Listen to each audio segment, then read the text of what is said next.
Hello everyone. Now we are learning AWS Cloud. First we are learning AWS. What is AWS? AWS stand for Amazon Web Series. Why you choose AWS? ಯಾಕೆ AWS ನ choose ಮಾಡ್ತೀವಿ? AWS ಅನ್ನೋದು fastest growing startups, largest enterprises, leading government agency is a lower cost price. ಇವೆಲ್ಲ AWS ನ functionalities ಅಂತ ಕರಿಬಹುದು. And AWS launch ಆಗಿದ್ದು 2006 invented ಮಾಡಿದರು Andy Jessie. And next thing we learning is AWS Cloud.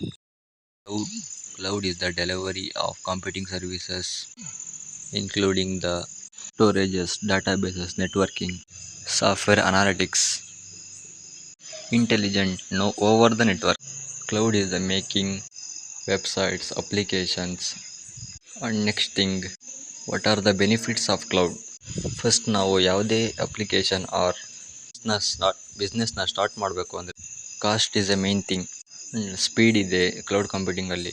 Global scale ಅಂದರೆ geographically location. And then productivity ಅಂದರೆ onsite data sensors require a lot of racking and stack hardware setup, software patching and other time. IT teams can spend time on achieving more important business goals. ಇದೆಲ್ಲ productivity. And next security ಅಂದರೆ set of policies and control ಅಂತೆನ್ your security posture overall. ಸೆಕ್ಯೂರಿಟಿಯಲ್ಲಿ your data protect ಮಾಡುತ್ತೆ and ಆ್ಯಪ್ಸ್ನ ಎಲ್ಲ benefits of cloud. Are the types of cloud computing. First one is public cloud, second one private cloud and last one is hybrid cloud. And types of cloud services. First one is AAS, infrastructure as a code. Infrastructure as a code ಅಂದರೆ ನಾವು ಒಂದು infrastructure and ಸರ್ವರ್ಸನ್ನು ರೆಂಟಿಗೆ ತಗೊಂಡು ಅದರಿಂದ ಬರೋ ಬೆನಿಫಿಟ್ಸ್ನ ನಾವು use ಮಾಡ್ಕೊತೀವಿ. ಅವಾಗ ನಾವು ಒಂದು ಅಪ್ಲಿಕೇಶನ್ನ ಬಿಲ್ಡ್ ಮಾಡೋಕ್ಕೆ ಸಾಧ್ಯ. And second one is a platform as a service, refers to cloud that supplies the on demand application. ಇದನ್ನು ನಾವು ಅಪ್ಲಿಕೇಶನ್ ಡೆವಲಪ್ಮೆಂಟ್ಗೆ ಯೂಸ್ ಮಾಡ್ಕೊತೀವಿ. Testing, delivering, managing software applications ಇದನ್ನು ಯೂಸ್ ಮಾಡ್ಕೊತೀವಿ ಪ್ಲಾಟ್ಫಾರ್ಮ್ ಆಸ್ ಎ ಸರ್ವಿಸ್ನ. And last one as software as a service.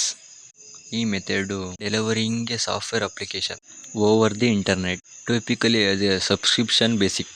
ಇದನ್ನು ಯೂಸ್ ಮಾಡೋರು ಕ್ಲೌಡ್ ಪ್ರೊವೈಡರ್ಸ್ ಇದನ್ನು ಹಾಸ್ಟ್ ಆ್ಯಂಡ್ ಮ್ಯಾನೇಜ್ ಮಾಡೋಕ್ಕೆ ಯೂಸ್ ಮಾಡ್ಕೊತಾರೆ ಆ್ಯಂಡ್ ಹ್ಯಾಂಡಲ್ ಆ್ಯಂಡ್ ಮೇಂಟೆನೆನ್ಸ್ ಮಾಡ್ತಾರೆ ಕೂಡ. ಇದನ್ನ software as a service as A software upgrades and security patching, users connect to the application over the internet. Usually ಇದನ್ನು ತುಂಬ ಜನ ಯೂಸ್ ಮಾಡ್ತಾರೆ. ಯಾರ್ಯಾರು ಅಂದರೆ ಮೊಬೈಲ್ ಯೂಸ್ ಮಾಡೋರು, ಟ್ಯಾಬ್ಲೆಟ್ ಯೂಸ್ ಮಾಡೋರು ಆ್ಯಂಡ್ PC ಯೂಸ್ ಮಾಡೋರು. ಇದೆಲ್ಲ ಸಾಫ್ಟ್ವೇರ್ ಆಸ್ ಎ ಸರ್ವಿಸ್. ನಾವಿನ್ನ ನೋಡಿದ್ದು introduction of AWS and AWS cloud. Thank you for watching guys.